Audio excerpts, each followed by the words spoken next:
Hello everyone, welcome to Science Trinity. This is going to be the first video on this channel. On this channel, we're going to be discovering subjects such as biology, chemistry, and physics. Today's lesson is going to be simple in means of basics. Today we're going to talk about life processes in biology. And we're also going to learn about the meaning of biology, how it is important in our daily lives, and much more. So let's begin. The meaning of biology is simply the study of life. Bio means life and logy means study. When we join these two words together, it gives us the study of life. Biology also explores the structure, function, growth, evolution, and distribution of living organisms. Interdisciplinary, it incorporates elements from chemistry, physics, and mathematics to understand life processes. This simply means that chemistry, physics, mathematics, and these subjects will also be linked with biology so that we can understand biology much more better. Diverse fields. Biology includes various specializations like genetics, ecology, and molecular biology. We can study biology in many different ways, such as here, genetics, ecology, and molecular biology. Some key terms we need to know at the beginning so that we can understand furthermore. Metabolism. So what are metabolic reactions? Metabolic reactions are simply the reactions that occur inside living organisms. For example, enzymes. Enzymes are metabolic reactions. They occur inside our living organs, inside our body. Enzyme reactions. So that's an example. Hemostasis. Hemostasis is simply the ability to maintain a stable internal environment despite external changes.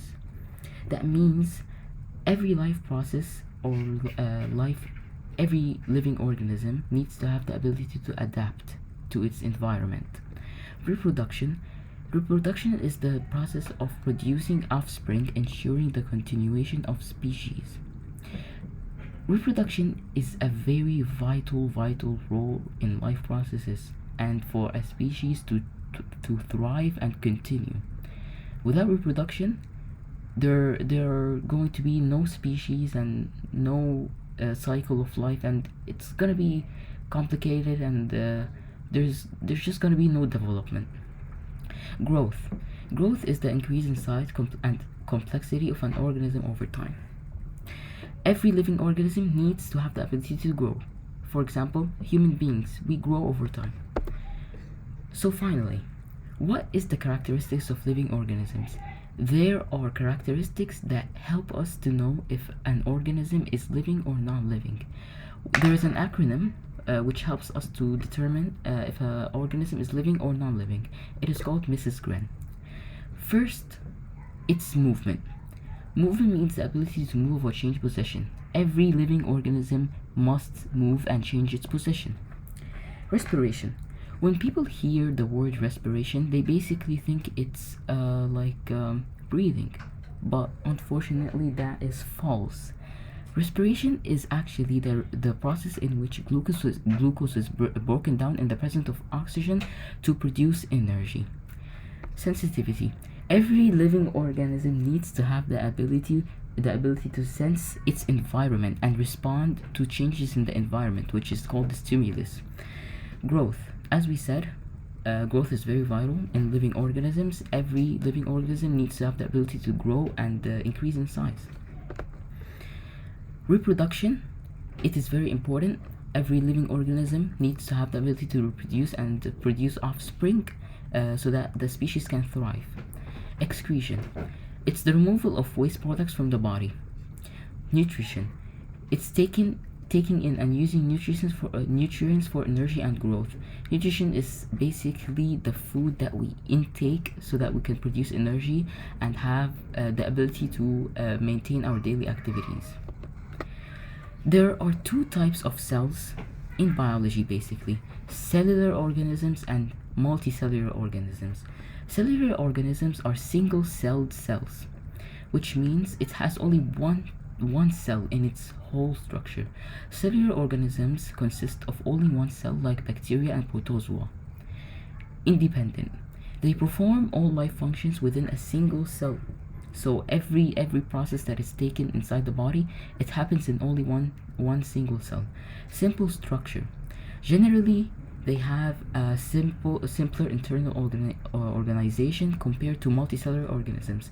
So it's simply easier to understand or detect cellular organisms than multicellular organisms. Now, multicellular organisms. It has multiple cells, which is composed of many cells working together like plants and animals. And one function of multicellular organisms that they're specialized cells which perform a specific function within the organism to develop so that they can produce a specialized task. Then complex structure, organized into tissues, organs, and organ systems for efficient functioning. Comparing cellular and multicellular organisms. There are aspects cellular organisms and multicellular organisms. Okay, the size of cellular organisms are generally microscopic. That means they're small. The size of multicellular organisms, they're usually larger, which means they're visible to the naked eye. Complexity. Cellular organisms are simple structures which are easy to understand. However, multicellular organisms, they're more complex organization. Cell specialization. Cellular organisms, one cell does all the functions. However, multicellular cells specialize in specific tasks. Examples: cellular organisms, bacteria, as we said, and protozoa. On the other hand, multicellular organisms, plants, animals, and fungi. Thank you everyone for having listened to this video talking about life processes. We are going to be uploading videos in the upcoming days about biology, physics and chemistry. It will be uploaded soon. And thank you, and have a nice day. Bye.